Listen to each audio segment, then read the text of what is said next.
A nation in which citizens whisper privately what they are frightened to say publicly is not a healthy democracy.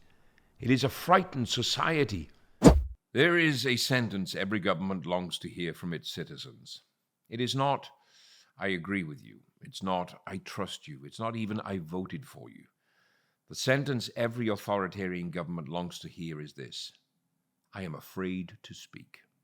Because once the people become afraid to speak, they become easier to govern, easier to manage, easier to intimidate, easier to control. And I fear that something deeply dangerous is happening in Britain. We're becoming a nation in which ordinary people increasingly look over their shoulders before expressing any form of opinion. People ask themselves, can I say this? Can I post this? Could I lose my job? Could the police visit my home? Will I be investigated?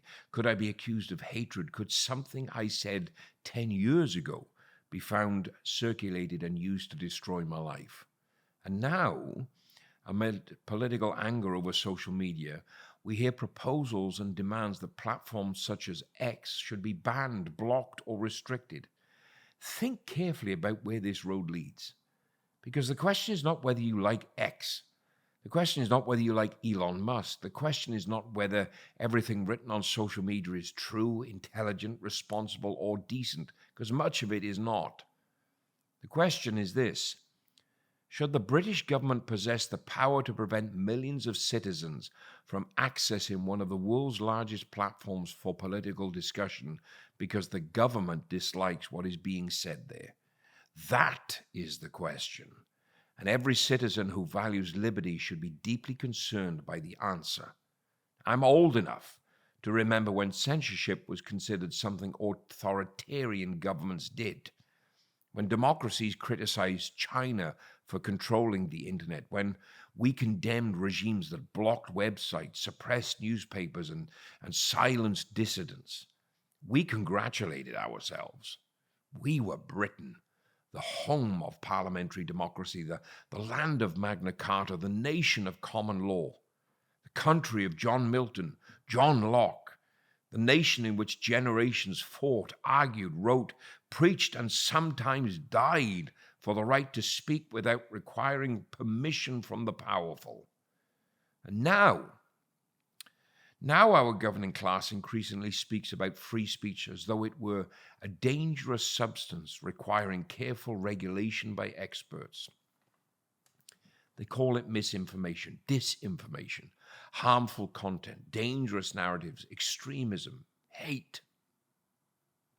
Sometimes those words, they describe genuine problems. Of course they do. There are lies online. There are threats. There is criminal incitement. There is harassment.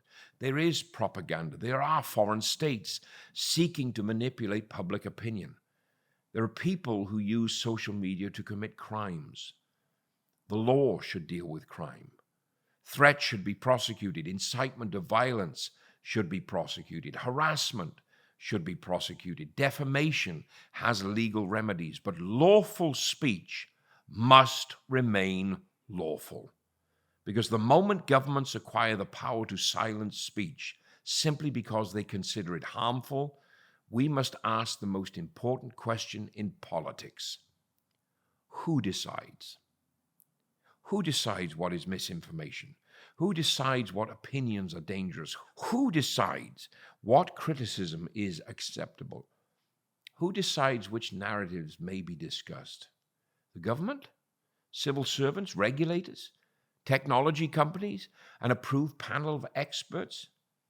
History should have taught us something. Every censorship regime begins with the assurance that the censor is reasonable. Every restriction is introduced to protect the public. Every expansion of state power is described as necessary, temporary, proportionate, responsible, and every generation is tempted to believe that its leaders are too civilized to abuse the powers they acquire. They are not. Power does not become harmless because the people exercising it wear suits rather than uniforms. Authoritarianism does not always arrive with tanks in the streets.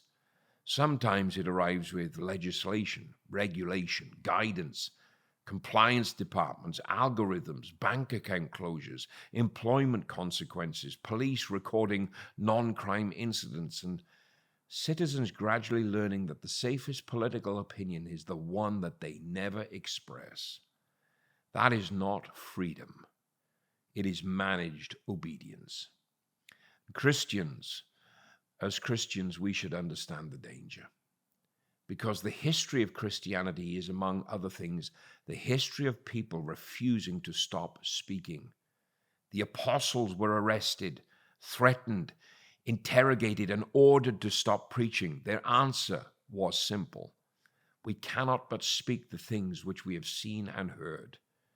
Peter and John were commanded to be silent. They refused. The prophets were commanded to stop prophesying, but they continued. John the Baptist confronted Herod, and he lost his head. The martyrs refused to say what the state demanded. They died. Christianity did not spread because governments granted it permission. Christianity spread because Christians understood that truth places obligations upon the conscience which no government has the authority to erase. And that principle extends beyond the church. The freedom to speak is inseparable from the freedom to think. The freedom to preach, the freedom to criticize, the freedom to expose wrongdoing, the freedom to challenge governments, the freedom to offend powerful people, the freedom to say that the experts are wrong, the freedom to say that the consensus is mistaken, the freedom to ask questions nobody wants asked. And here is the uncomfortable truth. Almost every major institutional failure begins with people being discouraged from speaking. The grooming gang scandal, people were afraid to speak. Failures in policing, people are afraid to speak. Concerns about immigration, people are afraid to speak.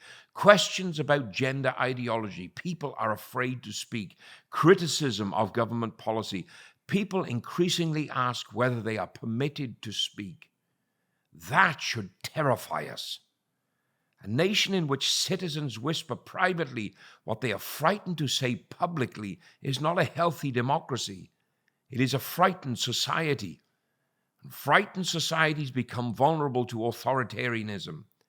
We are told these measures are necessary to keep people safe. Safe from what? Words? Arguments? Opinions? Criticism? Democracy is not safe. Freedom is not safe. Christianity is not safe. Truth itself is often dangerous. Truth destroys comfortable lies. Truth exposes corruption. Truth humiliates governments. Truth brings hidden things into the light. That is why powerful people have always been suspicious of it. And that is why freedom of speech exists. Not to protect the opinions everyone approves of. Popular speech does not require protection. Safe opinions do not require courage. Freedom of speech exists precisely to protect the dissenter, the heretic, the whistleblower, the critic, the preacher, the journalist, the citizen standing alone against the consensus of the age.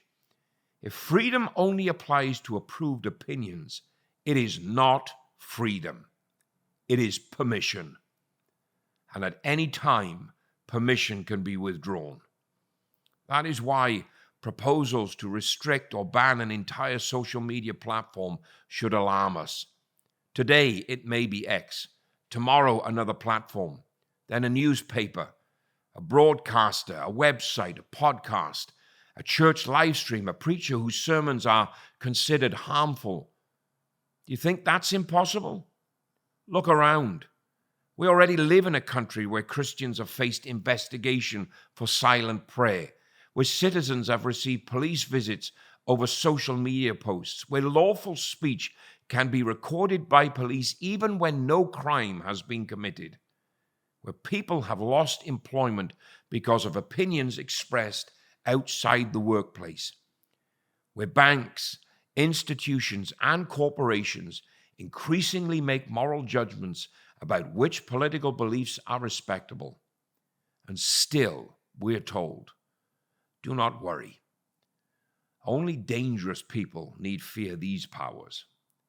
That is one of the oldest lies in politics, because the definition of dangerous constantly changes. The definition of extremism changes. The definition of hate changes. The definition of misinformation changes. Governments change. Ministers change. Regulators change. But the powers remain. That is why free people do not judge state power merely by asking whether they trust the present government. They ask whether they would trust their worst political opponent with exactly the same powers. Would you? Would you give the politician you despise the power to decide which social media platforms you access? Would you allow the political party you fear most to determine which opinions are harmful? Would you trust your ideological opponents to define misinformation? If the answer is no, then you should not give those powers to anyone. Liberty requires restraint. Not merely restraint by citizens, restraint by governments. And Britain desperately needs to remember this. The British people are not children. We do not require Whitehall to decide which opinions we are permitted to encounter. We do not require ministers to protect us from arguments. We do not require regulators to create a sanitized political conversation in which every dangerous idea has been carefully removed. Give us the facts. Enforce the law. Prosecute crime. Expose foreign interference. Protect our children. Punish the threats. But do not treat the British people as subjects whose conversations must be supervised. We are citizens, free citizens, and there is another danger. Censorship does not destroy dangerous ideas. It drives them underground. It creates martyrs. It increases suspicion. It destroys trust. And it teaches millions of ordinary people that the establishment is frightened of debate. If an idea is false, answer it. If a claim is dishonest, expose it. If an argument is foolish, defeat it. If a politician lies, challenge them. But the answer to bad speech is not an increasingly powerful censorship machine. The answer is more truth, more debate, more courage, more citizens willing to think. Because once the state becomes the arbiter of truth, truth becomes political.